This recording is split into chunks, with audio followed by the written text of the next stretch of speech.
হয়েছে ভোট গণনার প্রস্তুতি। গোটা বাংলার নজরে এবার সেই বুথ কেন্দ্রগুলির দিকে, স্ট্রং রুমের দিকে তাকিয়ে রয়েছে গোটা ভারতের মানুষ। এবার বাংলায় কি হবে, বাংলা নিয়ে উত্তেজনা গোটা ভারতে। যে যেখানেই থাকুক না কেন, পশ্চিমবঙ্গের রেজাল্টের দিকে তাকিয়ে, কারণ মোদী সরকার যে হারে ইনভেস্টমেন্ট করেছে পশ্চিমবঙ্গে, ভারতের আর কোনো রাজ্যে ইলেকশনে এত ইনভেস্টমেন্ট হয়তো করেনি। তাই এবার গোটা ভারতের মানুষের নজরে এবার বাংলার দিকেই, কারণ এটা শুধু সম্মানের লড়াই নয়, এটা বিজেপি কর্মীদের বহুদিনের চোখে দেখা স্বপ্ন। সেই স্বপ্ন কি আদৌ সত্যি হবে, নাকি আবারও ক্ষমতায় তৃণমূল? কড়া নজরদারিতে এবার স্ট্রং রুম, কোনোভাবেই একটা চুলোক যেন প্রবেশ করতে না পারে ইভিএমে, তার দিকে কড়া নজর রাখছে তৃণমূল। অপরদিকে আবার বিজেপি কর্মীরা, এমনকি অভিষেক বন্দ্যোপাধ্যায় বলেছেন ভোট গণনার দিন তাড়ানোর জন্য একের পর এক লাঠি ব্যবহার করতে পারে কেন্দ্র বাহিনী, আপনারাও ঝান্ডার সাথে লাঠি রাখবেন। এমনকি খোদ মমতা বন্দ্যোপাধ্যায় পর্যন্ত স্ট্রং রুম পরিদর্শন করতে গেছেন সেদিন। সব মিলিয়ে গোটা বাংলার পরিস্থিতি যে কতটা চাপানুতোর তার বোঝার অপেক্ষা রাখে না। এমনই সময় কি কাণ্ড করছে তার দিকে নজর রাখলে এইমাত্র বিরাট বড় খবর সামনে। কালীঘাটের থানার ওসি প্রচুর বেড়েছিল, এরকম যারা করেছে তাদের খুঁজে বের করে ব্যবস্থা নেব, বিরাট ঘোষণা এবার মমতা বন্দ্যোপাধ্যায়। খবর আসছে সাসপেন্ড হওয়া কালীঘাটের ওসি ইন্সপেক্টর গৌতম দাসের বিরুদ্ধে এবার সরব হলেন তৃণমূল নেত্রী মমতা বন্দ্যোপাধ্যায়। বিতর্কিত ছবি পোস্ট করে সাসপেন্ড হওয়ার পর রীতিমতো ক্ষোভ প্রকাশ করেন মমতা।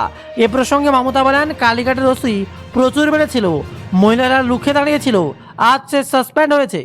গত যতগুলো বিধানসভা হয়েছে, এবার ভোটের থেকে বেশি নজর রাখা হবে স্ট্রং রুমে। ভাগ করে দেওয়া হচ্ছে বড় বড় নেতাদের, কোথায় কে থাকবে। দক্ষিণ 24 পরগনায় থাকবেন অভিষেক বন্দ্যোপাধ্যায়, ব্যারাকপুর দমদমে রাজীব কুমার। গণনায় নজর রাখতে কোথায় কাকে দায়িত্ব দিল তৃণমূল, তা নিয়ে এবার নজর গোটা বাংলার। যেখানে ভোট গণনা নিয়ে বড় কৌশল নিচ্ছে তৃণমূল কংগ্রেস। অভিষেক এদিন বৈঠকে বলেন, রাজ্যের তরফ থেকে জেলায় জেলায় কিছু লোক পাঠাবে, তারা আগামীকাল জেলায় যাবে, ট্রান্সফরমারগুলো দেখে রাখবে। ওই দিন ভোর 6টায় পার্টি অফিস খুলে লোক বসবে। আর অপরদিকে হাওয়া বুঝে বা রূপ বদল, হাওয়া বুঝে সুর বদলাচ্ছে হুমায়ুন।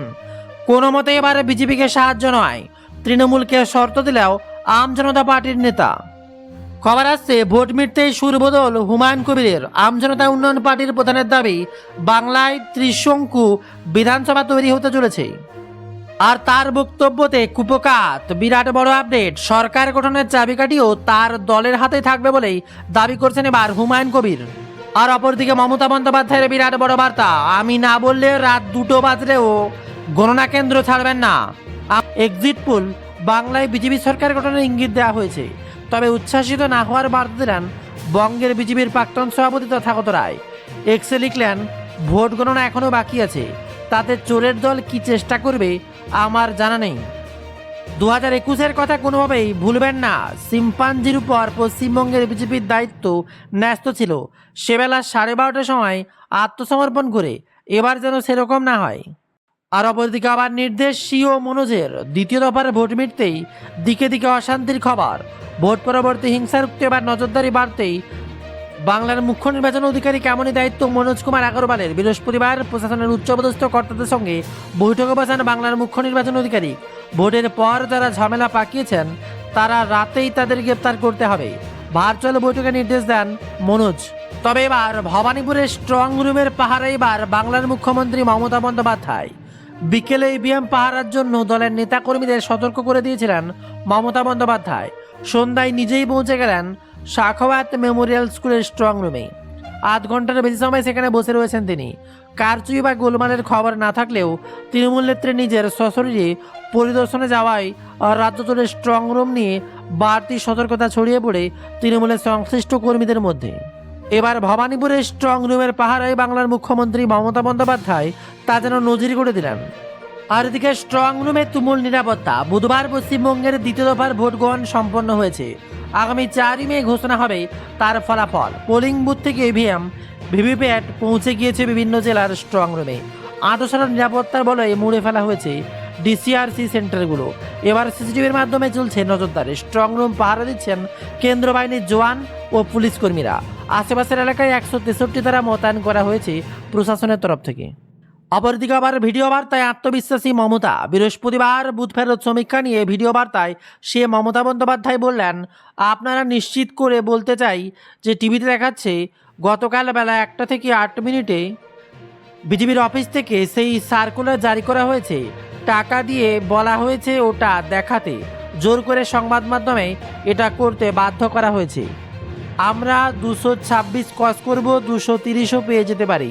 মানুষ যেভাবে ভোট দিয়েছেন আমার পুরো ভরসা আছে, বললেন বাংলার মুখ্যমন্ত্রী মমতা বন্দ্যোপাধ্যায়।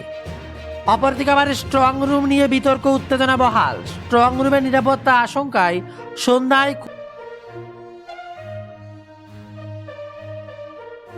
আমরা 200-র বেশি আসনে জিতছি।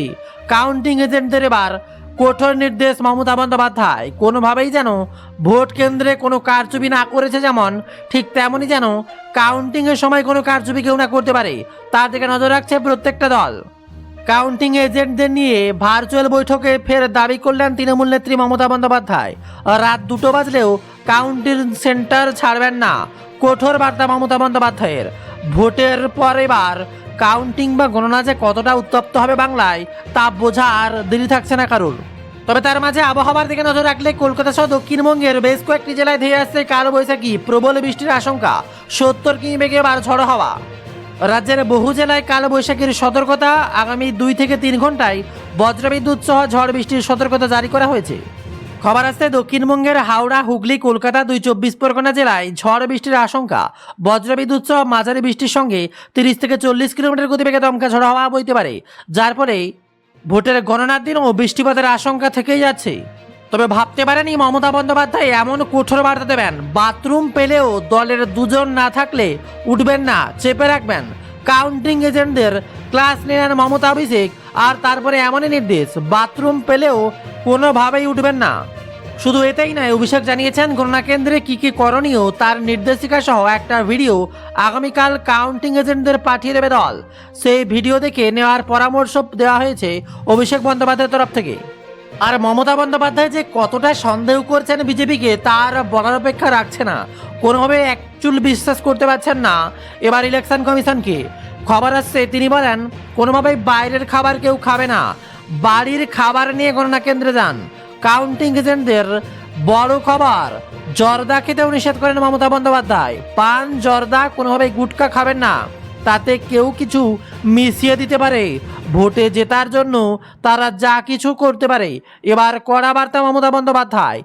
হেন পরিস্থিতিতে গোটা দেশের মানুষ যখন বাংলার দিকে তাকিয়ে, বাংলার মুখ্যমন্ত্রী মমতা বন্দ্যোপাধ্যায় যে হেন মরিয়া, তা গোটা বাংলার মানুষ যেন চোখে জল নিয়ে আসছে। বাংলাকে বুক দিয়ে আগিয়ে রাখতে যেন তেন প্রকারে প্রস্তুত তিনি। তবে যেমন তৃণমূল কংগ্রেস প্রস্তুত, তেমনই অপরদিকে ইলেকশন কমিশনও ছেড়ে কথা বলছে না। গণনা কেন্দ্রের জন্য এবার কড়া নির্দেশ দিয়েছে কমিশন। গণনায় গাফলাতি হলেই কড়া শাস্তি দিতে হবে। এবার তা নিয়ে মুচলেখা প্রকাশ, যেখানে ভোট গ্রহণের পরে এবার গণনা নিয়েও কড়া পদক্ষেপ করতে চলেছে কমিশন। গণনা কেন্দ্রের ভেতরে বাইরে যারা দায়িত্বে থাকবেন তাদের থেকে নেওয়া মুচলেখা, সেই এলাকায় কোনো ভুল বা গাফলাতি হলে দায়িত্ব নিতে হবে কর্মীদের। আর তার সাথেই সেই সঙ্গে গণনা কেন্দ্রের ভেতরে কাউন্টিং অ্যাসিস্ট্যান্ট, কাউন্টিং সুপারভাইজার বা যারা কম্পালসেন করবেন তাদের সবাইকে দিতে হবে মুচলেখা। সেই সঙ্গে বাইরে যারা পুলিশের অধিকারীরা কাজ করবেন তাদেরও একইভাবে দিতে হবে এই লেখা। তবে অভিষেক বন্দ্যোপাধ্যায়ের পরে বার শুভেন্দু অধিকারীর কড়া বার্তা, আমার এক্সিট পোল লাগে না। নন্দীগ্রামে দাঁড়িয়ে শুভেন্দুর প্র্যাকটিক্যাল পোল, বিজেপি আসছে। ভোট গণনার আগেই চূড়ান্ত কনফিডেন্ট এবার শুভেন্দুর।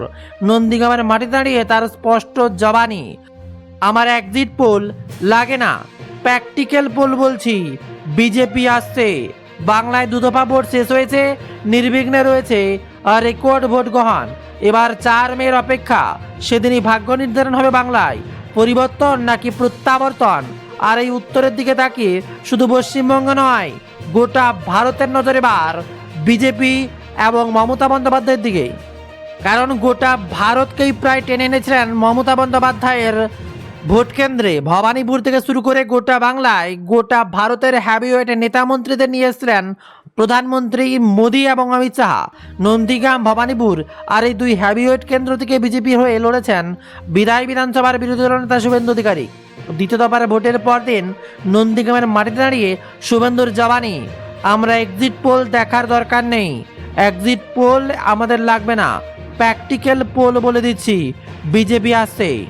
তবে আপনার কি মনে হয় ক্ষমতায় কে আসছে, কমেন্টে লিখে জানাবেন, বা আপনি কাকে চান। অপরদিকে আবার বড়বাজারে আবির বিক্রির ধুম, বিজেপি নাকি তৃণমূল, কার উপর বাজি ধরছে সাট্টা বাজার? বাংলার ভোটের ফল নিয়ে এবার পূর্বাভাস সেখানেও সামনে উঠে আসে। সম্ভাব্য ভোটের ফল নিয়ে দেশের বেশ কয়েকটি সমীক্ষায় সংস্থা বুথ ফেরত সমীক্ষায় কাজ চালিয়েছে। আর সেই সমীক্ষায় যে পূর্বাভাস দেওয়া হয়েছে তাতে বাংলায় হাড্ডাহাড্ডি লড়াইয়ের আভাস দেওয়া হয়েছে। সোমবার 4 মে বাংলায় আবারও সবুজ আবির উঠবে নাকি গেরুয়া ঝড় উঠবে তা নিয়ে এখন গোটা দেশ জুড়ে জোর চর্চা শুরু হয়েছে। আর তার মাঝেই বুথ ফেরত সমীক্ষা যে পূর্বাভাস দেওয়া হয়েছে তাতে বাংলায় পরিবর্তনের জল্পনা জোরালো হচ্ছে। অপরদিকে আবারও মার্কিন ব্যাটিং বাজার ও বড় বাজারে আবির বিক্রির প্রবণতা দেখেও ভোটের সম্ভাব্য ফল কি হতে পারে তা নিয়ে তুমুল চর্চা শুরু হয়েছে।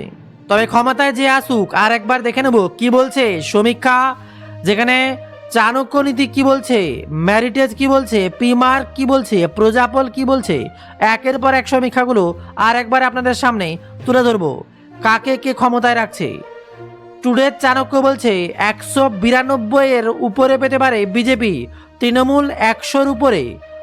ম্যারিটেজ বলছে 150 থেকে 165, অপরদিকে তৃণমূল বলছে 110 ম্যারিটেজ সংস্থা। পিমার্ক বলছে 140 থেকে 160টি আসনে পেতে পারে, আর বিজেপি পেতে পারে এটাই, তৃণমূল পেতে পারে 120 থেকে 140 আসন। প্রজাপল বলছে 150 থেকে 170 আসন পেতে পারে বিজেপি, আর তৃণমূল পেতে পারে 110 থেকে 130। পোল ডায়েরি বলছে 145 থেকে 160 পাবে বিজেপি, 115 থেকে 135 পাবে তৃণমূল। তবে পিপলস পালস যেন সমস্ত জনমতকে উল্টে দিয়েছে। 95 থেকে 110 মাত্র বিজেপি, 170 থেকে 80 বলেছে তৃণমূল। অপরদিকে জনমত সমীক্ষা যেখানে বলছে 100 থেকে 120 পাবে বিজেপি, 160 থেকে 180 পাবে তৃণমূল। আর অপরদিকে জেবিসি বলছে 120 থেকে 40, আর এদিকে তৃণমূলকেও রাখছে বিজেপির মতো 120 থেকে 40। তবে আপনার একটা নির্দিষ্ট এক্সিট পোল হোক, কমেন্টে আপনি লিখে জানান তো আপনার এলাকার নাম কি এবং আপনি কাকে চান। ভোটের রেজাল্টের দিকে আপনার সমীক্ষা জানা যাবে। কি বলছেন, কতগুলো আসন এক্সাক্ট পেতে পারে তৃণমূল, কতগুলো পেতে পারে বিজেপি? কমেন্টে আপনার নাম এবং আপনার এলাকার নাম লিখে সমীক্ষা লিখে জানান। ভোটের রেজাল্টের দিন জানানো যাবে কে সঠিক উত্তর দিয়েছে। আজকের ভিডিও এ পর্যন্তই। প্রচুর পরিমাণে সবাইকে শেয়ার করে লেটেস্ট খবর জানার সুযোগ করে দিন। আর আমাদের ওয়েবসাইট প্রতিনিয়ত ভিজিট করুন, যারা নাম গুগলে সার্চ করলে পেয়ে যাবেন bengaljobstudy.in, সেখানে প্রতি মুহূর্তের আপডেট পাবেন। আর আমাদের ভিডিওটি প্রচুর পরিমাণে শেয়ার করে সবাইকে গুরুত্বপূর্ণ তথ্যগুলো জানার সুযোগ করে দেবেন। শেষ পর্যন্ত দেখার জন্য অসংখ্য ধন্যবাদ। আসছি পরের ভিডিওতে আরও একটি নতুন খবর নিয়ে।